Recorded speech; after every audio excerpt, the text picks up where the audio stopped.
Hello, friend. Welcome back. So glad you are here. I am super excited for today's episode because this question came in actually from a few different clients that I've been talking with. This question around what should I do when another man compliments me and it actually feels good? What do I do? What does that mean? So I want to dig into this idea of connecting with others. And we're going to talk about both men and women. What does it look like to begin to rebuild relationships after an affair? Can I really have intimacy in my friendships after an affair? You will want to stick around for the answer.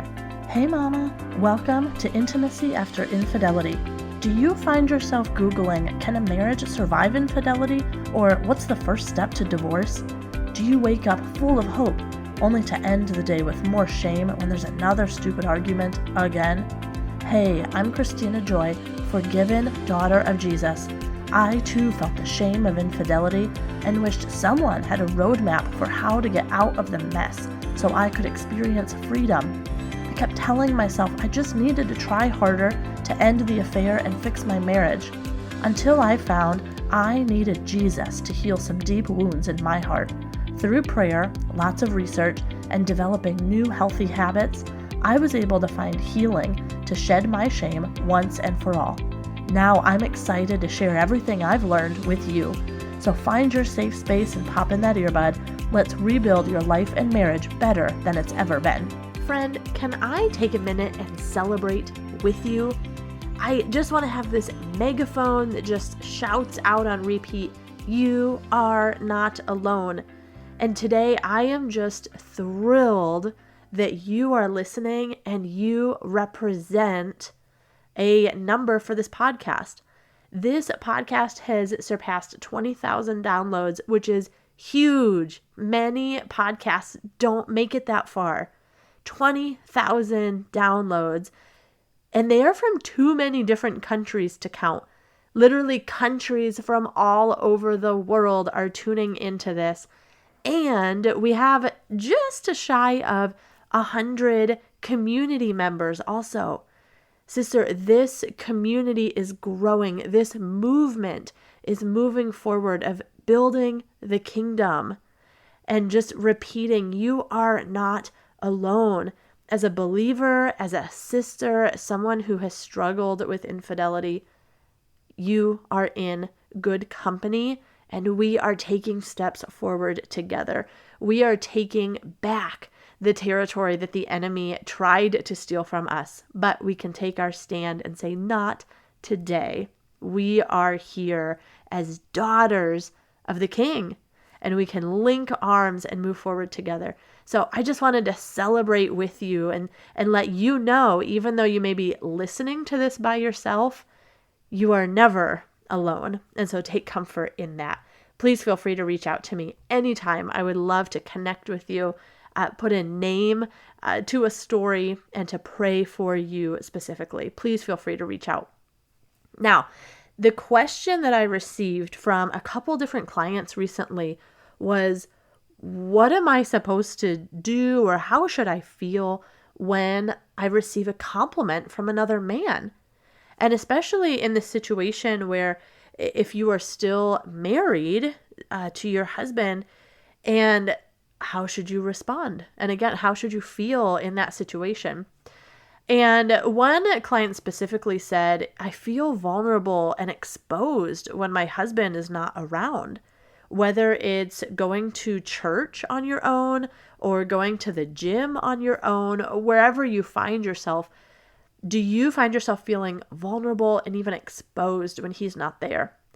And I think that stems from the idea that, in Scripture, in the way that God ordered the world, that husbands were meant to be our protector. And even before that, as a little girl, God had you in a family unit. So maybe you had a brother, hopefully you had a father in your home growing up. Whether you did or did not, that was the picture that God had for us, was that there would be a male figure in your life that would help to take care of you and protect you. However, what happens when that gets broken? And so with your affair partner, you might possibly feel like someone took advantage of me. And now when that idea was first brought to my attention, I really had to sit in that. No, he didn't take advantage of me. He was not that bad of a guy.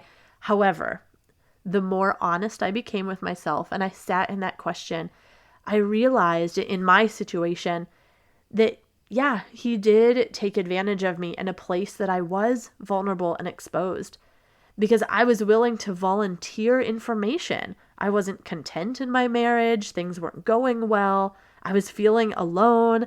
I was really missing out on some fundamental needs of feeling seen and known and loved.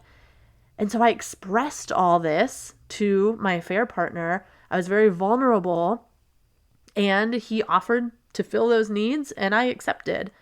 And so he did take advantage of a need that I had. He took advantage of a situation where I was exposed. Even though I willingly walked into it, that is the truth of what happened. And so I just wanted to paint that picture of be aware. Be aware of your situation. And I know every single person listening to this is in a different current situation. But pause and think, how am I feeling? And how is my relationship? If I have a relationship with my husband right now, how is that? And so am I opening myself up to being vulnerable with someone else, possibly that I shouldn't be? And so I know this happened for me. This was a very real situation of I was willing to go places on my own. Like I mentioned earlier, maybe church or to the gym. So I would show up to these places by myself, and I was confident. I was fine with that. It was okay. However, in the back of my mind, sometimes there were these thoughts of, will somebody notice me? Will a guy look at me? Now, the issue isn't, can I go to the gym alone? That's not the issue. However, the real issue was my heart. And were my needs being met in my heart? And so was I going somewhere looking for attention and a compliment? Where am I really getting that support, encouragement? Again, those fundamental needs of being seen and known and loved. Was I getting those at home, and was I looking for them somewhere else? And again, it's just something to be aware of. If you think, nope, I'm not, supported, I'm not loved at home, then be aware of the places that you are seeking out those needs. And so what I came to realize through my healing journey, through years of counseling, all the things, we do need to have some safe, corrective experiences. If you go back in your story, I would be super curious if you had any bad experiences with a male person, maybe a family member, maybe your husband, a friend, whatever it was. Did you have a negative experience or multiple with a guy? Because then, as you do the healing work, the goal of a trauma is to have a corrective experience. You want to be able to show your body and your brain, well, here's an example of a guy who does respect me, who can treat me with dignity and keep boundaries, and someone who, as a believer, saw me as a sister and had no ill intent. The goal with a corrective experience is to retrain your brain and your body that a man can be safe.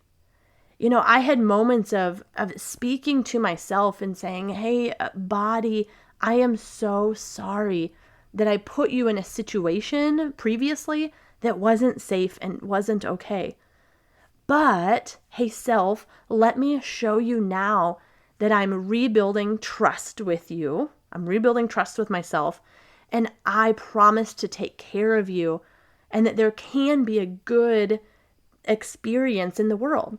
And I had to plainly show my brain that evidence, almost like I was in court as a lawyer. I had to see that evidence.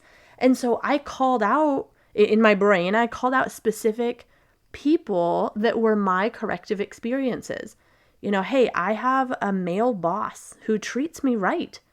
In my situation, I have 3, 4, 5 male board members that have worked with me closely and have in no way crossed any kind of line. We can laugh, we can joke, we can have fun. They can give me a compliment about my work. They express that they see me, they care about my family. And hey, that was it. Absolutely no lines were crossed. It was a good, safe experience. Same thing with a couple male coworkers. It's possible to have, I say the word relationship, meaning a co-working relationship, neighbor relationship, whatever it is. It's possible to have that and everything be okay, that it not cross the line into any sort of inappropriate affair. Now, a corrective experience could also be with a female. Again, give yourself evidence that you can have safe, deep, healthy relationships, even with women.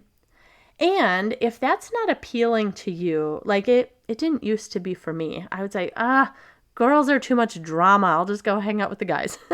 Have you ever said something like that? So maybe ask yourself the question, why is that not appealing to you? Do you have maybe a mother or a sister or a friend that hurt you, and that hurt needs dealt with as well? So always, always be curious about what's going on and be compassionate with yourself. So what if a guy compliments me and I get butterflies in my stomach? Yes, sister, I have had that even after the affair, but it's all in how you handle it. So when that happens to me, it reminds me there is more healing to be had. Your thoughts, those butterflies in your stomach, it's a flashlight into your heart, simply to say, hey, what's going on? Yeah, that compliment felt good, and there is nothing wrong with that. Of course, we all want to be complimented. We all need community and relationships that feel good, that provide joy and happiness for a reason. There is no shame in saying, someone complimented me and that felt good. But if you are dwelling on it, then use it as a flashlight to look into your heart. Am I dwelling on this too much? Why is that? Get curious and compassionate. Are you missing some connection? Well, then you can ask yourself, how can I create connection in a healthy way? Some examples might be to call a girlfriend. Maybe you do need to go to the gym or go outside for a good walk or run. Do you need to sit in scripture or have some time in prayer? Do you need to just go to sleep? Because I will tell you that sometimes I have observed my triggers or my emotions start getting all kind of wacky right before the time that I'm supposed to be going to bed. So do you just need to go to sleep? Sister, please know and be prepared. Compliments will happen. We live in the world where there are men. Guys are going to look at you. But how will you handle it? Use that situation as a flashlight. What are your thoughts? What are your feelings? And I'm going to say it again, be curious with yourself. Lean into it with no shame, no judgment, and just ask, what is it that I need right now? And how can I get that need met in a healthy way? Again, sister, the community is growing and it is safe. We are here to encourage you if you need a space for someone to hold your story and just to see you and remind you that you are valuable, you are precious, and you are loved.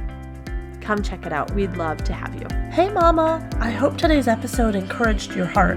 If you need to talk about this some more, would you send me a message at KristinaJoyCoaching.com? Also, please take 30 seconds and leave me a 5-star review on Apple Podcasts. It thrills my heart to know this podcast is helping you heal your heart so you can shed the shame of your affair. I am cheering for you, and I can't wait to hear your story. I'll meet you back here on Tuesdays and Thursdays for another episode. As always, be clothed with strength and dignity and laugh without fear of the future.